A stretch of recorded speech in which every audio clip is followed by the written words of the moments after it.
Well, hello there, kids. It's Happy New Year for you as well, as it is for old Mr. J. So, today we are covering one of my favorite ones, but it's so often neglected because it's like a rare gem.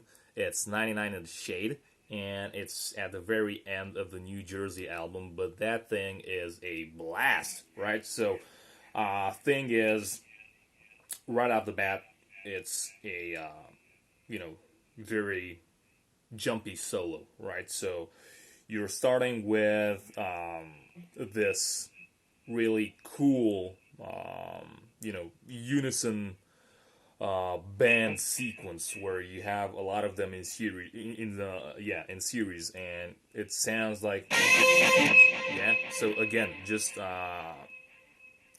listen for that train wreck effect, right?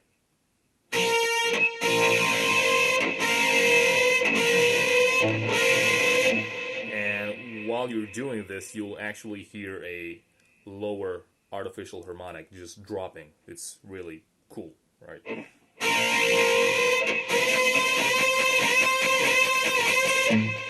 Yeah, so one small note, if you have a guitar like mine, which fully uses the power of the whammy, whenever you'll be doing stuff like this with unison bends, and you must have seen this in my other videos as well. When I'm doing them, they always sound a bit, out of tune or phase. The reasoning for this one is that, my bridge right here, since it's able to float, and it's, although it's like more of a, vintage style tremolo, still, I've set it up to be like a floating bridge with, the whole Floyd Rose type of feel. Whenever you're bending, and if you have a guitar like mine, you'll see what I mean. Just take a look under your bridge. Whenever you're bending, you'll see that your bridge, starts doing this. Why? Because you're applying more tension on the strings than their, idle tension. So what happens is, as you're trying to play the unison, your reference, which is the upper note where you're trying to make the unison at, actually goes out of tune. It goes out of pitch slightly. So it's like a never-ending, tail chase. So it actually drops a little. So the unison, not only are you chasing the unison with your bend, but the unison kind of starts meeting you not halfway through, but like a bit earlier than it should. So, if you want to fix this, you either compensate slightly from your fingers, but it's, kind of weird and hard to do it real time, or you just stop giving a fuck, or you use a guitar that doesn't have this whole thing going on, right? So you use a fixed bridge guitar for such a solo, especially for this one, because you really don't need this, right? So anyway, I'm digressing too much, just to let you know, right? So it's right, so it's four times this, and the fifth time is a bit of an incomplete one, because it's just that, right? So it's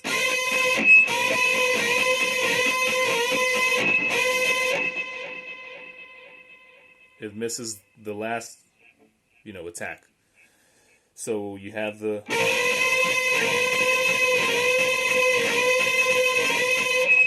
and now you go here. Sorry, different solo. Right? God damn. Yeah, sorry for that. So it's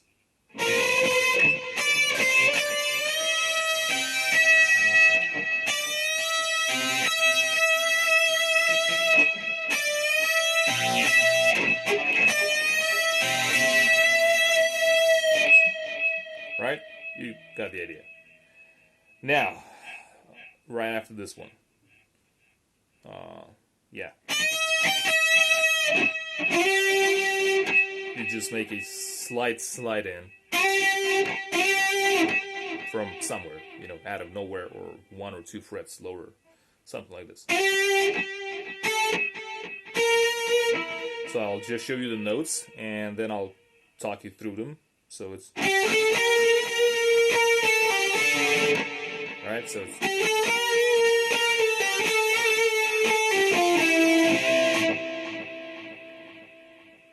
Again.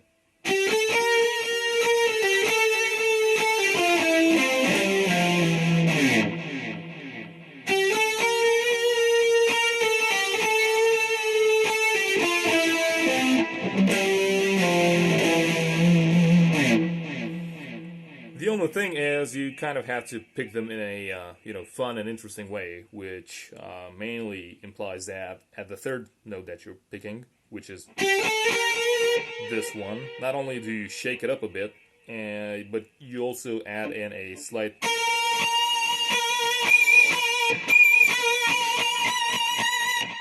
one of them that you like. Doesn't matter. Dead spot. Kind of this one would be more appropriate, I would say.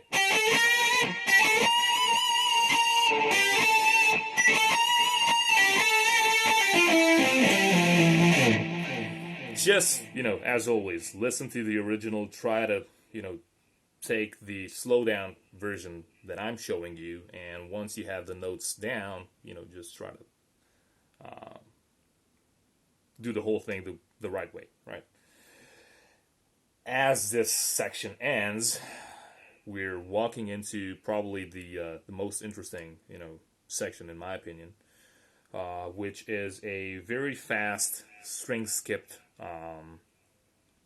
lick, but it's really jumpy and full of energy, in my opinion, and it's kind of I don't know, happy-ish, happy joy type of thing. So I'll just play it, and I'll explain just the basics of it afterwards. So it's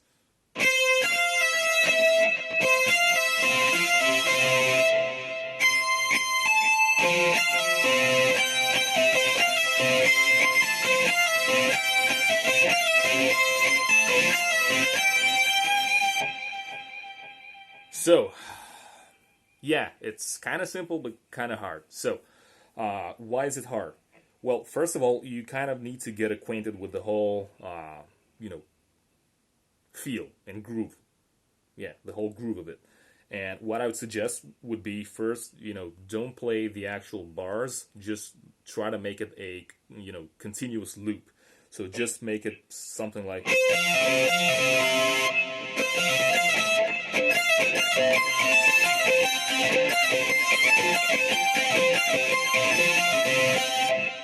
Yeah, that was a bit clunky because I didn't catch the E string properly.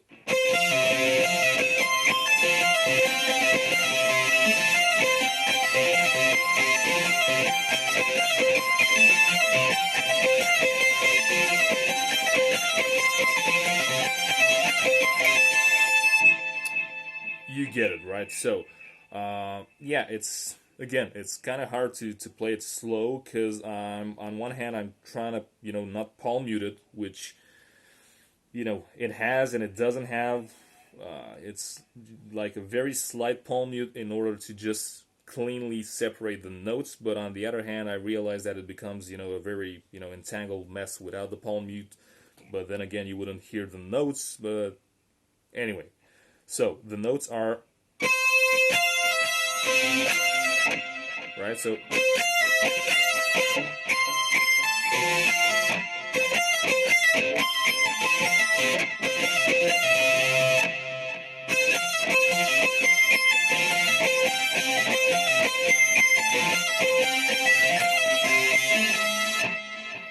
right, so again,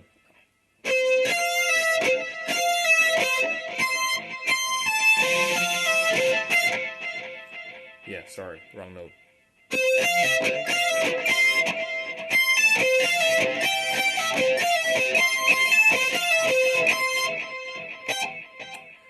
anyway, yeah, again, it's kind of mind-boggling to play it slow because it's mostly muscle memory at this point. So I really need to focus on what comes next. So yeah, one more time, hopefully.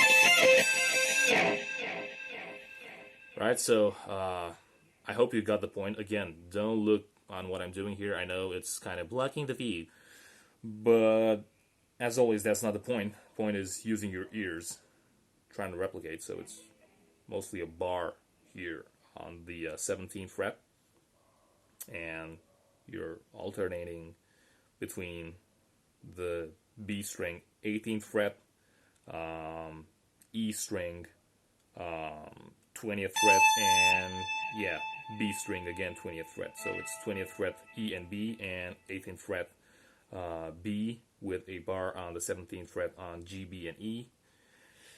Just try to get it right. And as you're finishing that whole thing, it's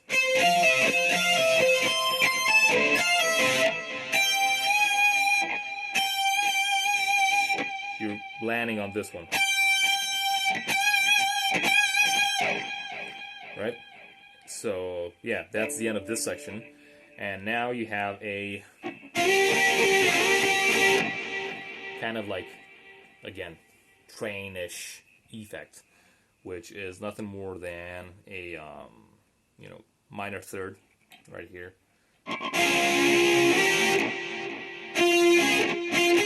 These are the notes.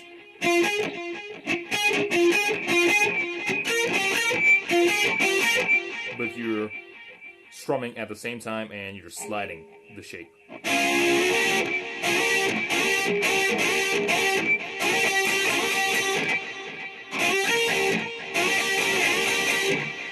Right? You got that. And now for the final one, it's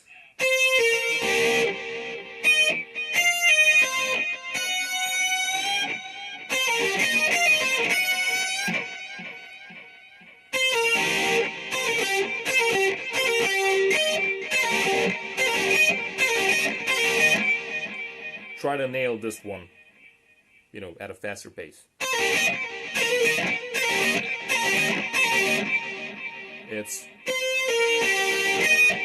again, use your ears, not your, visual things. Also close the eyes. So,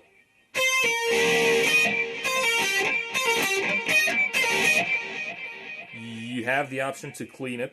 So instead of playing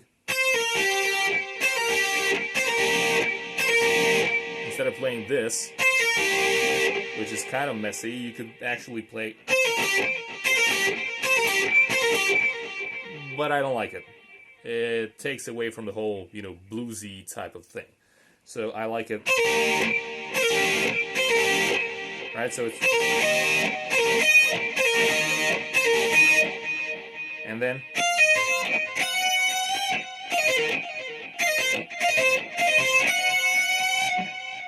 right, so together it's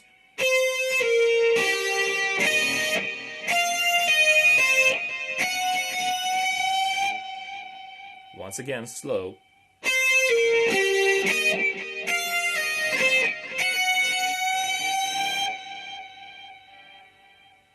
Right, just try to hear it and try to play it.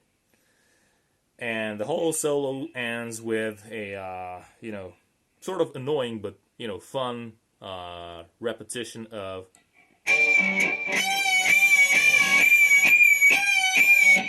yeah, it has that many, pinch harmonics, and it's on the E string, and it's really high up on the 14th fret.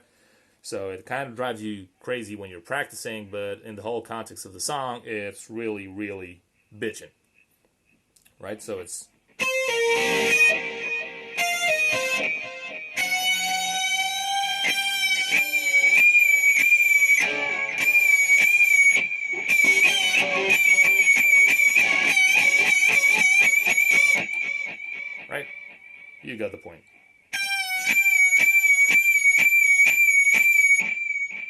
you can always nail the pinch harmonic if you stay in the same place, like I did right now. But oftentimes I just like to, go places to, make it sound less repetitive. But obviously, if you're not careful enough and you're just going with the flow, you'll hit some dead spots, like I usually do.